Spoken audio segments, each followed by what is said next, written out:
Bienvenue dans cette 8e leçon d'analyse technique. Alors dans celle-ci, nous allons aborder les figures en diamant.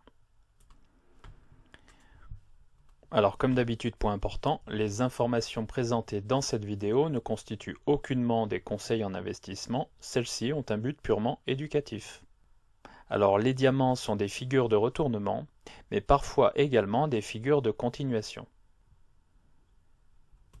Alors, les figures en diamant sont caractérisées par une phase de hausse, par exemple, une série d'oscillations au sein d'une structure en diamant, puis éventuellement une cassure, donc soit par le bas pour former une figure de retournement, soit par le haut pour former une figure de continuation. Alors, le diamant a les caractéristiques suivantes. Donc, on trouve des diamants sur des sommets, on trouve également des diamants sur des points bas. Donc sur des tops ou sur des bottoms. Alors les diamants sont caractérisés en fait par une série d'oscillations.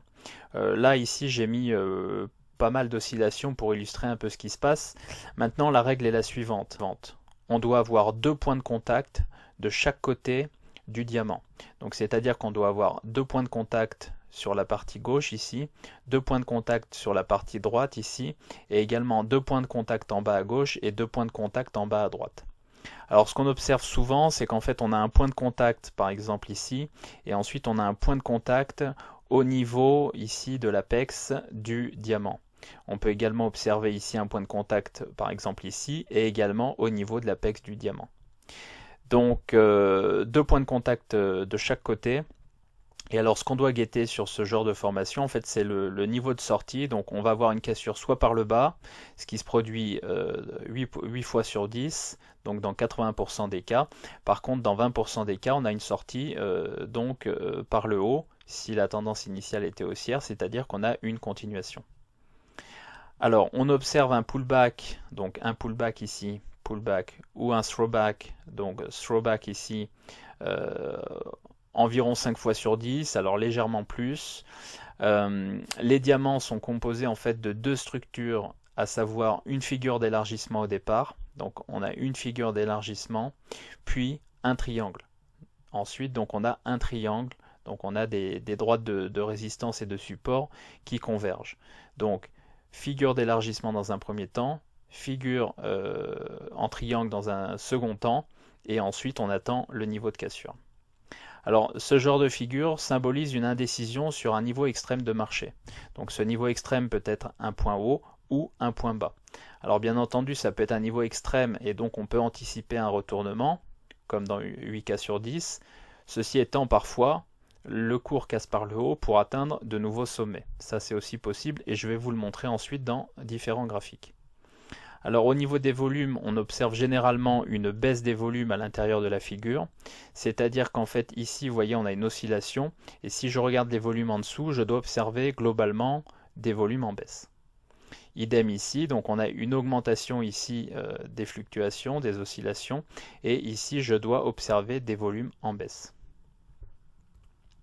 Alors en termes d'objectifs, comme d'habitude, on reporte la hauteur de l'oscillation la plus grande, donc généralement c'est l'oscillation du milieu.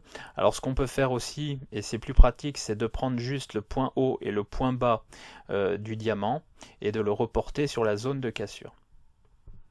Alors comme ceci, je prends ma distance point haut point bas ou point bas point haut et je la reporte sur la zone de cassure, ce qui me donne mon objectif. Donc un objectif baissier ici, un objectif haussier ici.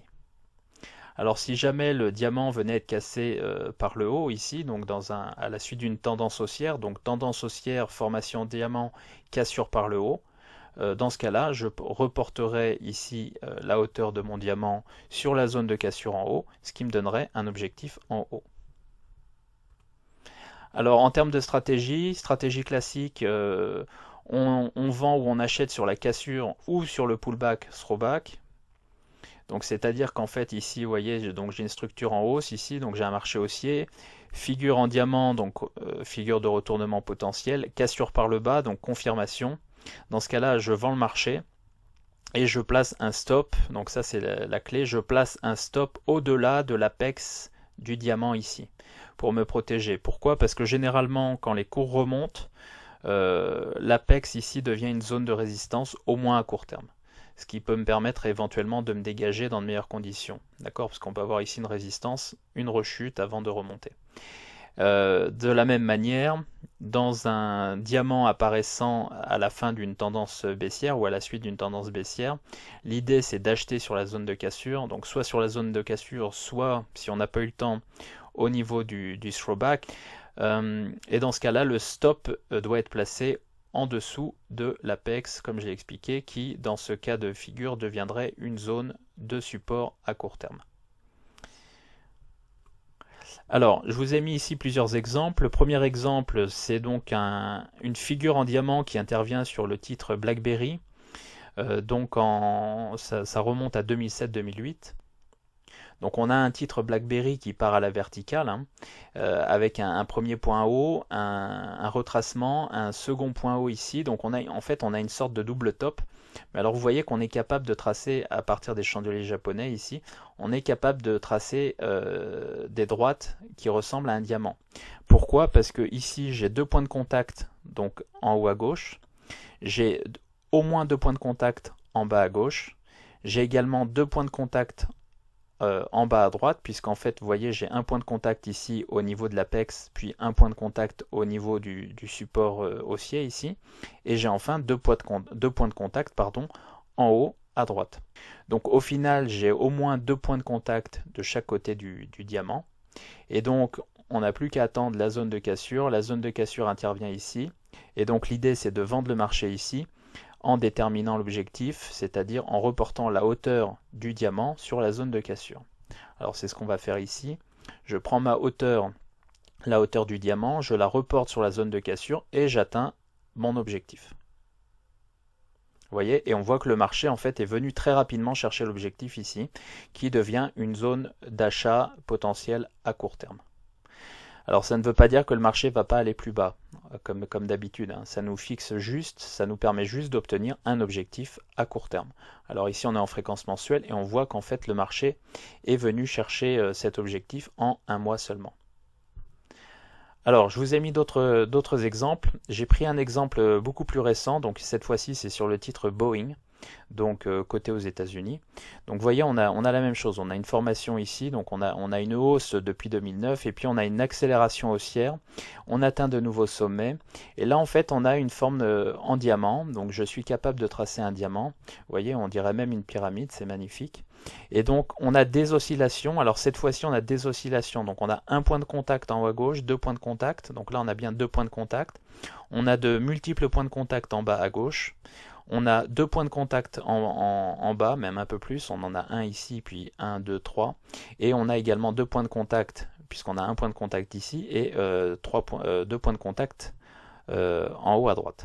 Donc au final, on a bien à minima deux points de contact de chaque côté de ce diamant.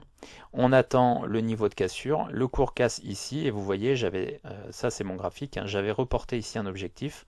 Je vais le remettre ici, donc je calcule la distance entre le bas du diamant et le haut du diamant.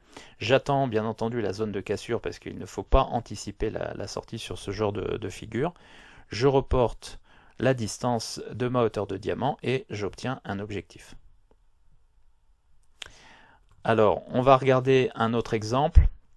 Ça, c'est un exemple intéressant parce que souvent, quand on voit un diamant comme ça, on se dit « Ah oui, le marché va se retourner et donc on va remonter beaucoup plus haut. » Il ne faut pas occulter le fait que quand on a un diamant comme ceci, l'objectif est uniquement le report de la distance du diamant. Donc on est dans un marché baissier ici, donc c'est sur le titre de mémoire, c'est Valeo. On est sur un marché baissier ici.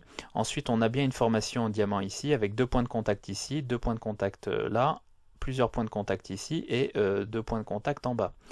Alors on attend bien entendu la sortie du diamant, le diamant casse ici, donc je prends la hauteur de mon diamant, je la reporte, alors ah oui un point important, je prends la hauteur de mon diamant, alors en scénario on va dire conservateur, ce que je dois faire, parce que je ne suis pas certain d'avoir correctement tracé mon diamant, ce que je fais c'est que j'utilise juste la hauteur entre le point bas du chandelier et le point haut du chandelier. Je le reporte sur ma zone de cassure et j'obtiens mon objectif. Et on voit que les cours, effectivement, viennent chercher cet objectif. Alors ça ne veut pas dire pour autant que les cours vont plus haut, vous voyez, ça ne veut pas dire que les cours vont remonter beaucoup plus haut. Pour autant, on a bien une figure de retournement, puisqu'on a une tendance de départ, une figure de retournement et un retournement. Alors c'est pas parce qu'on a une figure de retournement que ce retournement perdure à plus long terme. Ça c'est important à noter, puisqu'on voit ici qu'en fait on atteint l'objectif et le cours repart à la baisse, casse l'apex ici et descend beaucoup plus bas.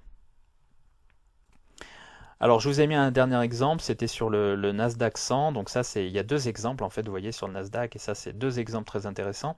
Premier exemple, c'est pendant la bulle internet de l'an 2000, donc vous voyez on a une montée exponentielle ici, et on a une formation en diamant avec plusieurs points de contact en haut à gauche, plusieurs points de contact en bas à gauche. Ici on a alors ici en fait vous voyez on a un point de contact ici, on n'a pas deux points de contact, mais la logique est la même, on a deux points de contact en haut à droite. Donc en fait ici quand vous avez ça, alors il manquerait un point de contact en fait ici, mais vous voyez la structure est tellement parfaite que la logique est la même et donc on peut appliquer exactement la même règle. Vous voyez, donc théoriquement il faut deux points de contact de chaque côté, ça c'est le point important. Maintenant si au moment de la sortie vous manque un point de contact d'un côté, comme ici vous voyez, ce n'est pas très important parce que la structure et la signification de la structure est typiquement la même. Donc on reporte la distance entre le point haut et le point bas du diamant, ce qui nous donne un objectif ici. Alors, je vous montre un deuxième exemple, puisqu'on a un deuxième exemple donc en 2019. Vous voyez, on a une montée assez importante ici du cours du Nasdaq, et on vient ici former un diamant. On a deux points de contact en haut, deux points de contact en bas, deux points de contact à droite et deux points de contact en haut à droite. Donc on a bien la formation d'un diamant. Alors on s'attend dans 8 cas sur 10 à avoir un retournement ici. Et moi d'ailleurs en 2019 je m'attendais à un retournement, à une cassure par le bas. Bien entendu il ne faut pas anticiper le sens de la sortie. Donc il ne faut pas prendre de position avant la cassure du diamant. Alors on voit ici qu'on a une cassure par le haut. Alors vous voyez on a une fausse cassure d'abord, ensuite on remonte, puis on revient casser et là on a un throwback. Donc là l'idée c'est de prendre position et de reporter la distance entre le point bas du diamant et le point haut du diamant sur la zone de cassure pour obtenir un objectif. Et donc vous voyez, en fait on est venu chercher cet objectif et ensuite on a fait une grande mèche et les cours se sont retournés depuis. Alors ça donne ça, je les ai redessinés ensuite, donc ça me donne ça, objectif atteint, et ça me donne ça, objectif atteint. Voilà, donc ça c'est pour les diamants, donc figure de retournement 8 fois sur 10, figure de continuation 2 fois sur 10 environ, d'après les statistiques que j'ai trouvées. L'idée c'est de toujours attendre la cassure de cette figure avant de prendre position.